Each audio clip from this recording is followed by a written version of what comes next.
Hola, ¿qué tal? Saludos a nuestra audiencia digital que nos sigue a través de coavisa.com y también mediante nuestras plataformas digitales. Soy Fernando Terranova, periodista de coavisa.com, y vamos a conversar con el periodista y analista político Carlos Rojas. Muchos lo conocerán, él es presentador del programa Políticamente Correcto de Coavisa, también miembro del equipo editorial de revista Vistazo. Con él vamos a analizar justamente cuáles han sido las principales cuestiones que se plantean tras este discurso inaugural del ya presidente Guillermo Lasso. Gracias, Carlos, por compartir este espacio con nosotros.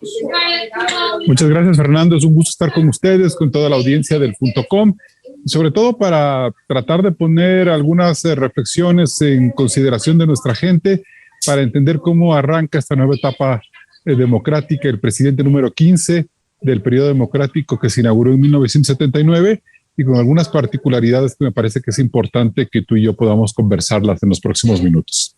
Sí, el experto eres tú, y eso es justamente lo que te quiero preguntar. ¿Qué fue lo que más te llamó la atención de su discurso inaugural? ¿Utilizó ciertos simbolismos? ¿Aludió también a la historia reciente del Ecuador, puntualmente al expresidente Jaime Roldós Aguilera? ¿Cómo viste tú su discurso inaugural? Mira, me gustaría que más bien entendiéramos los dos discursos. Creo que Guadalupe Llori se inaugura el día de hoy como la presidenta de la Asamblea, con un discurso muy bien elaborado, que a mí me dejó una sensación de bastante tranquilidad.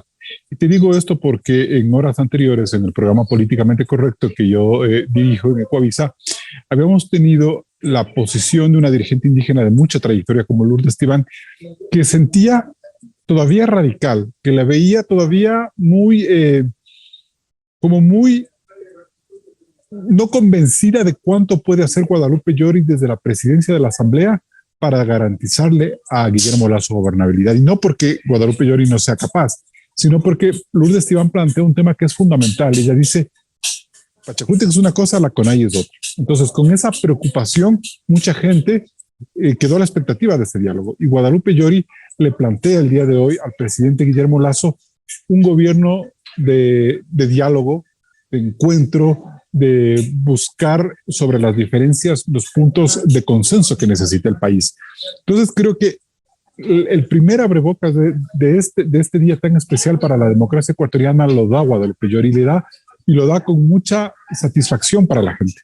En lo personal, vi mucha gente en redes sociales, gente que comenta a través de WhatsApp, de otro tipo de espacios de comentarios, señala lo importante que fue ese discurso amistoso de estadista de Guadalupe Llori. Entonces creo que eso es un abrebocas para que Guillermo Lasso ratificara su convencimiento de que la alianza, de que el diálogo tiene que ser con la gente, no necesariamente con las fuerzas políticas, que de una u otra forma siempre tienen unos intereses.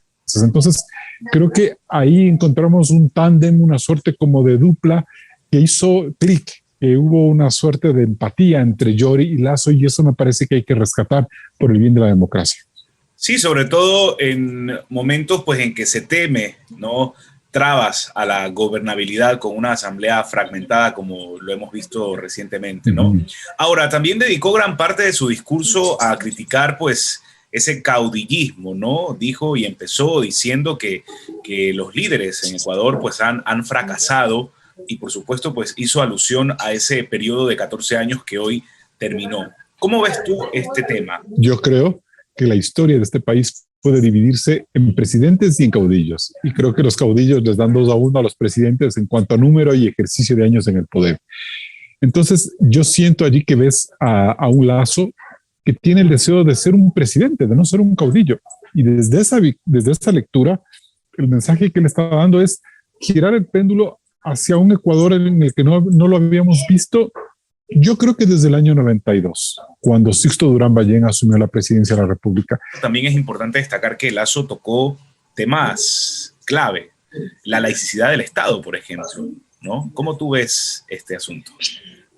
Creo yo que es un esfuerzo del presidente Lasso por marcar la diferencia entre las convicciones del personaje y del dirigente que tanto daño le hicieron, sobre todo en esta primera vuelta, y las del hombre de Estado. Entonces, creo yo que al menos en el discurso tenemos a un presidente Lasso que, como te digo, insiste en ser estadista. Pero me llamó la atención de que haya jurado la presidencia de la República con la Biblia en la mano, algo que ya no se veía en el Ecuador en las tomas de posesión. Entonces a mí ese tema me llamó la atención. Y lo otro es que trata de buscar un reencuentro con las iglesias, que es otro de los mensajes que él envió.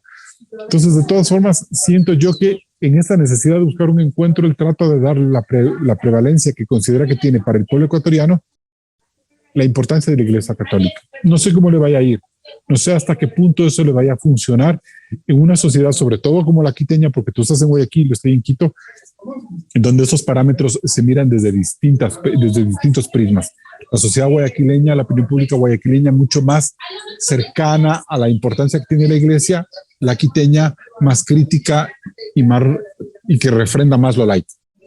Sí, trató temas pues del debate actual, por ejemplo, también la igualdad de género, ¿no? Que rápidamente tuvo eco estas declaraciones de Guillermo Lasso al decir que la violencia contra la mujer es una violencia contra los derechos humanos, porque los derechos de las mujeres son derechos humanos.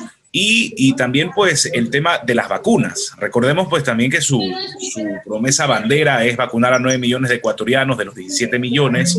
Y en ese sentido dijo pues que la salud no tiene nada que ver con ideologías. ¿Cómo ves tú esta cuestión, el tema de las vacunas y ese pragmatismo ideológico que acaba de prometer el nuevo presidente? Fernando, yo siento al presidente, y no por lo que dijo hoy, sino por lo que ha dicho en días anteriores, siento que trata de venderte, de ofrecerle al país una idea de confianza, una necesidad de que sí hay un problema económico, pero lo sabemos manejar.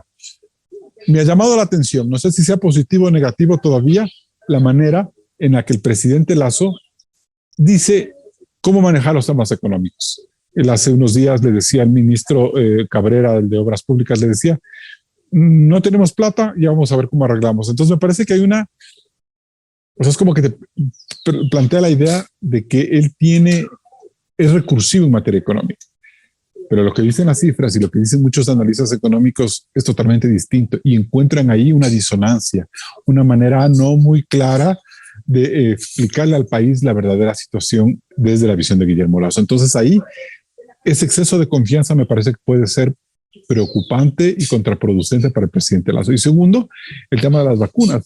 El problema de las vacunas se puede solucionar con una logística impecable y de hecho he visto que el nuevo gobierno con la incorporación de personas más vinculadas al manejo de la farmacéutica, buscar el padrón electoral, puede dar al país una cierta eficiencia en la administración de las vacunas, pero no hay las vacunas. Y ese no haber las vacunas le genera al país una expectativa adicional en cómo vamos a lograr esa meta de los 100 días. ¿Por qué? Hay una realidad, y la realidad, por ejemplo, es que India tiene 1.000 millones de personas y sobre esa población tan grande, muchos laboratorios se han empecinado en ayudar. Entonces es como que se puede dilatar los ritmos de entrega de vacunas y el mismo presidente Moreno, el expresidente Moreno, dijo en su alocución del día domingo, cuando cerró el gobierno, que habían quedado mal algunas farmacéuticas. Entonces, ojalá no se desgaste Lasso con unas ofertas que a lo mejor no las puede cumplir porque se le van de las manos. Sí, estamos pensando en nuestra audiencia digital y tú sabrás pues que en las redes sociales lo que prima es la brevedad. Yo te tuviera que pedir, Carlos, que escojas el momento más destacado de la ceremonia de investidura de Guillermo Lasso. ¿Con qué momento te quedas y por qué? Me quedo con la ceñida de la banda a un presidente de parte de una líder indígena, Pachacuti, a un presidente de derecha. Y me quedo con el rostro de Guillermo Lasso de haber culminado una meta que le tomó más de 10 años. Tres campañas electorales con todos los problemas que eso le significaron, haber llegado a la cúspide de su carrera política. Creo que ese es el momento más importante. Y ese momento se traduce con esta declaración que él la dice, ¿no? El ex banquero comanda la presidencia y una dirigente indígena amazónica comanda la presidencia de la Asamblea. Qué mejor espejo para hablar de la diversidad que tiene este país. Ojalá Lasso y Yori estén a la altura de ese mensaje, porque ahora es que, claro, en el momento de los discursos hay hasta lágrimas y hay emoción, pero cuando ya toca administrar un país, cuando toca hablar del FMI, de acuerdos multilaterales, de administrar una reforma tributaria, hay que ver el talante de Lasso y de Yori para que ambos, cediendo posiciones, logren avanzar en las reformas que necesita el país.